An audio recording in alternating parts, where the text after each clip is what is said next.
Hi, everybody. Before I talk about today's worksheet, I want to first talk to you about perspective.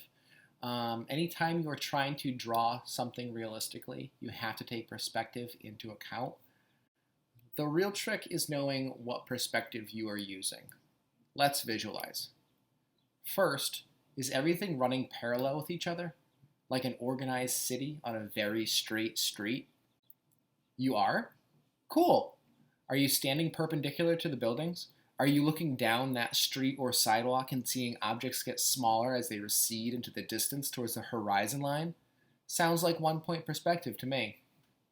In that same organized city from before, shift your position so you are facing a building's corner. Now angles will diverge at two vanishing points, left and right, along the horizon line, making it two-point perspective. One or both of these points may be beyond your peripheral vision and would never be represented in your composition. Now, does this happen in real life? Yeah, sure. You probably set furniture and other objects up in your own house at 90-degree angles from each other. Architecture also tends to have organization as a top priority. Depending on how you orient yourself to those objects, you'll be looking at them in either one-point perspective, where you yourself are also 90 degrees to everything, or, more likely, oriented at literally any other angle, making it two-point perspective.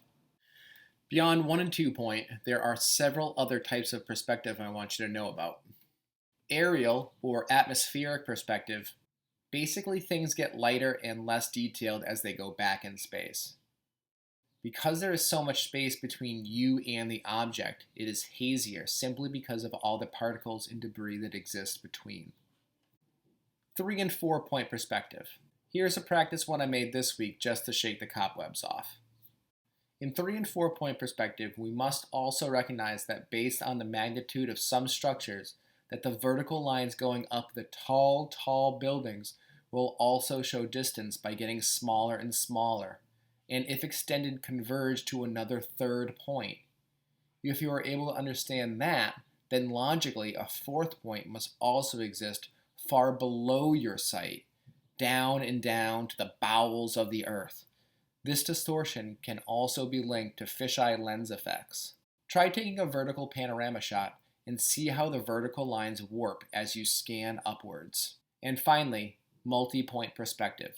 This is where you simply acknowledge that the real world is messy and not always so organized. We can take what we learned from 2-point perspective and apply to each object in the scene.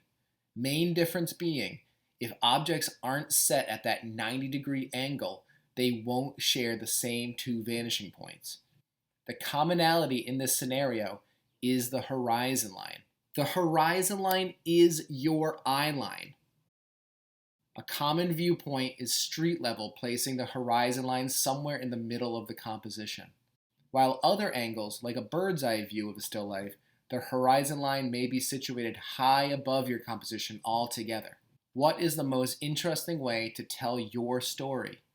Standing, sitting, laying down and looking up, creeping down through a vent shaft high in the ceiling? How are you going to represent this three-dimensional space? Why take any of this into consideration? Well, first, it's good practice for an artist to learn how to represent three-dimensional space on the two-dimensional plane. Diagonals are great for compositions. Diagonals help direct the viewer's eye up and across the page. Basically, it gives you a better understanding of how to lead your audience's eye around the composition. So how do we do this? When making an observation drawing, first, establish if you are looking at your scene from above like a bird, straight on like on street level, or from below like a worm. Knowing how you are looking at your scene will help you imagine where your horizon line is. Second, I like to find vertical lines in the scene. They help me set up spacing when starting to set up a composition. Third, blocking your composition with simple shapes. You can handle thinking about your perspective in terms of cubes, cylinders, spheres, and cones. Cylinders are very popular items in the home. Cups, candles, jars, etc. will have you learning how to deal with ellipses as it pertains to your eye level. Fourth, draw lightly and build up your tones. And finally, number 5, ask for help. I am here. Take a pic and send it to me. Set up a live conference with me on Wednesdays, flex time, whatever you need. Sometimes I like to think through my project like a Sudoku. If you do one thing right, it may lead to clues on how to handle other areas of your piece. Everything is related. Choices can inform choices. This week's worksheet is meant to document the entire process of making your still life. This still life is about capturing a space that you claim as your own, a place where you want to be. I want this drawing to be enjoyable. Step 1 is thumbnail sketches. Go to your space and test out some practice compositions. Try 3 to 5 different angles of your setup. Vary the crop and the shape of your rectangle to better tell your story.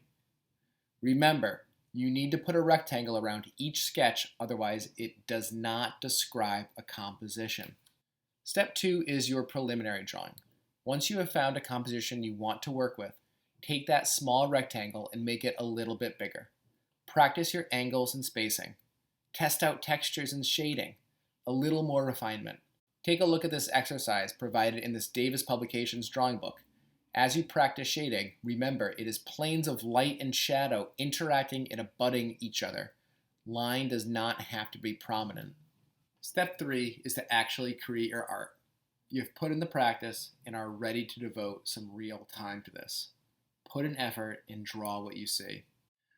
Step 4 is a paragraph reflection, discussing why you chose the space and objects that you did. What style choices did you make along the way to help document this experience? This worksheet is expected to be submitted by Friday, May 1st. For more architecture inspiration, I suggest looking into architects Frank Gerry and Frank Lloyd Wright. I have linked to the documentary Sketches of Frank Gerry, which discusses how this architect develops fantastic pieces of architecture from a scribble. Dory passed along a manga contest with a due date coming up quick if you want to participate. Info is linked. Till next time, feel free to contact me with any questions and stay safe. See ya.